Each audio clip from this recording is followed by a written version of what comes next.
کے لیے مواجہ شریف پہ جاؤ، پھر وہاں سے شفاعت محمد مصطفیٰ لے کر در خدا پہ آؤ، پھر دیکھنا خدا کی رحمت کیسے برستی ہے، پھر کیسے برستی ہے۔ اعلیٰ حضرت رحمت اللہ تعالیٰ علیہ جب مکہ شریف کوئی حاجی جاتا ہے نا تو کیا فرماتے ہیں؟ بڑی خوبصورت بات فرماتے ہیں، بڑی خوبصورت بات فرماتے ہیں۔ فرماتے ہیں حرم کی زمین اور قدم رکھ کے چلنا، حرم کی زمین اور قدم رکھ کے چلنا، ارے سر کا موقع ہے وہ جانے والے۔ کیا خوبصورت انداز ہے، کیا درس ہے، کیا باز ہے، کیا نصیحت ہے۔ حرم کی زمین اور قدم رکھ کے چلنا، ارے سر کا موقع ہے ہو جانے والے۔ اور پھر طواف کرتا ہے، حجر اسود کو بوسہ دے لیتا ہے، صفا اور مروہ میں دوڑ لگا لیتا ہے، عمرہ پورا کر لیتا ہے، ارکان پورے کرتا ہے، عازم مدینہ ہوتا ہے، تو پھر اعلیٰ حضرت کی روح تڑپتی ہے، پھر اسے گائیڈ لائن دیتے ہیں، پھر اس کی رہبری کا سامان کرتے ہیں۔ حاجیو آؤ شہنشاہ کا روزہ دیکھو، حاجیو آؤ شہنشاہ کا روزہ دیکھو۔ کعبہ تو دیکھ چکے ہو، کعبہ تو دیکھ چکے ہو، کعبہ تو دیکھ چکے ہو، کعبے کا کعبہ دیکھو، کعبہ تو دیکھ چکے ہو، کعبے کا کعبہ دیکھو۔ یہ بڑے بڑے اچھے حدیث کے حافظ ہیں، اور پیر صاحب تو مدت ہوئی حدیث پڑھا رہے ہیں۔ ایک روایت میری آنکھ سے گزری تھی، میں اسے بیان کرنا چاہتا ہوں، وقت بہت تنگ ہے، چلتے چلتے بات کرنا چاہتا ہوں۔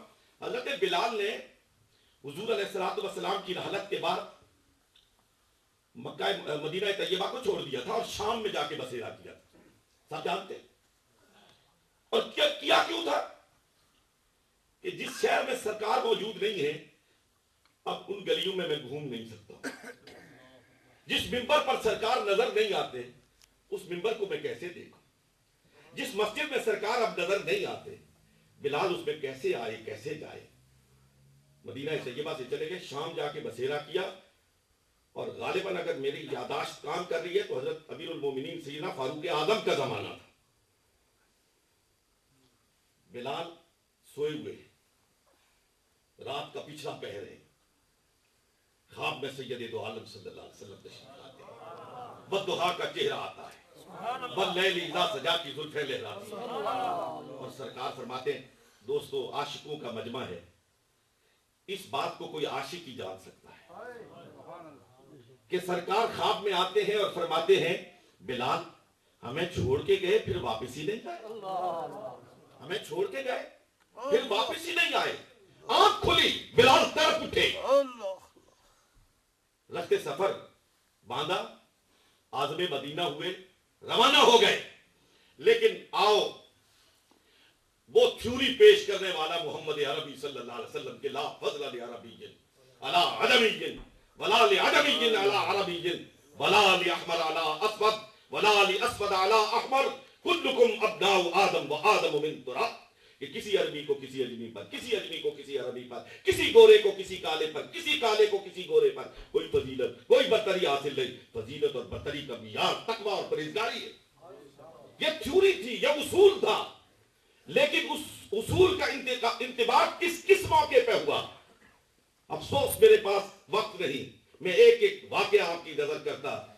آج مدینہ طیبہ پہنچنے والا وہ شخص ہے جو کبھی منڈیوں میں بکتا ہوا مکہ مکرمہ میں آیا تھا، جس کے جسم پر کوڑے برسائے جاتے تھے، جس کے جسم کو داغا جاتا تھا، جس کو تپتے ہوئے ریگزار پر لٹا کر اس کے سینے پر پتھر رکھ دیے جایا کرتے تھے، وہ کالا حبشی غلام آج پھر مدینہ طیبہ میں داخل ہو رہا ہے۔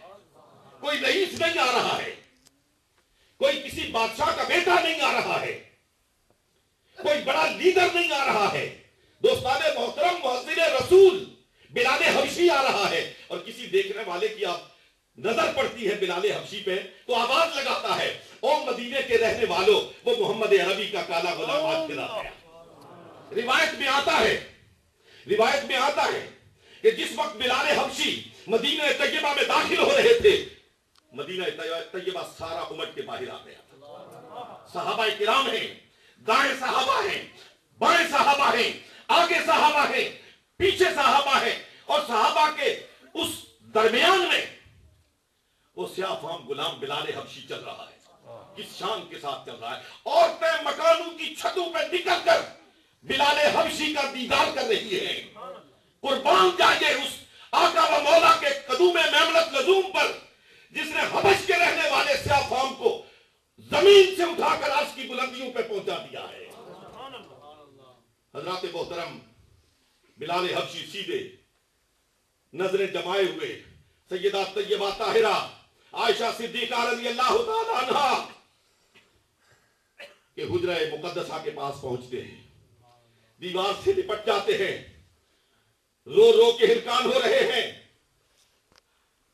صحابہ کرام پیچھے صفیں باندھ کے بیٹھے ہیں. ذرا آواز تھمتی ہے. ایک صحابی عرض کرتے ہیں بلال میں بہت جلد اس مقام پر آپ کو لانا چاہتا ہوں. بلال آج ہمارا دل چاہتا ہے آج پھر سید دو عالم صلی اللہ علیہ وسلم کے دور کی یاد تازہ ہو جائے. بلال ذرا اذان تو کہہ دو. بلال فرماتے ہیں جب سے رسول عربی صلی اللہ علیہ وسلم نے اس دنیا سے پردہ فرمایا بلال نے اذان کہنا چھوڑ دیے. میں نہیں اذان کہتا ہوں. صحابی چپ ہو گئے. لیکن اتنے میں دو شہزادے آتے ہیں، حسن اور حسین رضی اللہ تعالی عنہما، جن کو بلال حبشی نے کبھی سرکار کی انگلی پکڑے دیکھا تھا، کبھی دوش مصطفیٰ پہ سوار دیکھا تھا. وہ بلال سے آ کے ملتے ہیں اور مل کے ارشاد فرماتے ہیں بلال ہمارا بھی دل چاہتا ہے نانا کے دور کی یاد تازہ ہو جائے. نانا کے دور کی یاد تازہ ہو جائے. اب ساری دنیا کی بات کو رد کیا جا سکتا ہے، حسنین کی بات کو کیسے رد کیا جائے؟ اذان کا وقت ہوتا ہے، بلال حبشی اسی مقام پر کھڑے ہوتے ہیں جہاں سرکار کے زمانے میں کھڑے ہوا کرتے تھے. اور روایت میں آتا ہے کہ ایک اس دن کوہرام مچا جس دن سرکار نے پردہ فرمایا، اور دوسرا مدینہ طیبہ میں اس دن کوہرام مچا جب مسجد نبوی سے بلال حبشی کی آواز بلند ہوئی اللہ اکبر اللہ اکبر. گھروں سے رونے کی آوازیں آنی شروع ہو گئی. سب کو سرکار کا دور یاد آنے لگا. وہ نقشہ ذہن میں گھومنے لگا.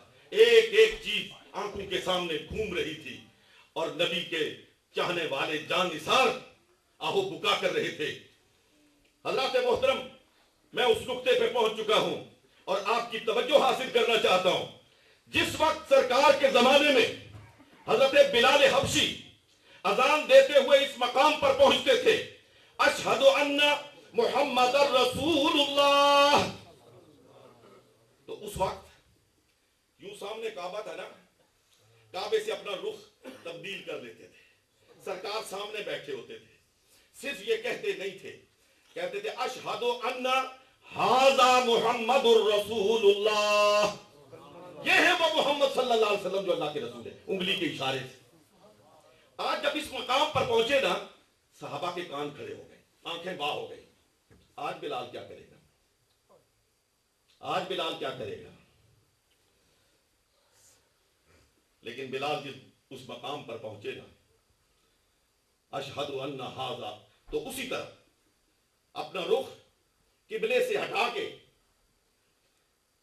حجرہ عائشہ صدیقہ کی طرف کر لیا اور کہا اشہد ان ھذا محمد الرسول اللہ. یہ ہے جن کو میں دیکھ رہا ہوں.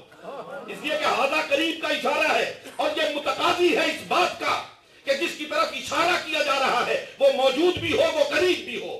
اشہد ان ھذا محمد الرسول اللہ، یہ ہے وہ محمد صلی اللہ علیہ وسلم جو اللہ کے رسول ہے. پہلے والوں نے کہا سرکار تو حجرے کے اندر تھے، بلال قریب کا اشارہ کر رہے تھے. انہوں نے کہا تم سمجھے ہی نہیں، اندر کہاں تھے؟ آج باہر کھڑے تھے، اپنے عاشق کی اذان سن رہے تھے اور بلال سامنے دیکھ کر کہہ رہے تھے اشہد ان ھذا محمد الرسول اللہ. حاجیو آؤ، شہنشاہ کا روزہ دیکھو، کعبہ تو دیکھ چکے ہو، کعبے کا کعبہ دیکھو. وآخر دعوانا الحمدللہ رب العالمین.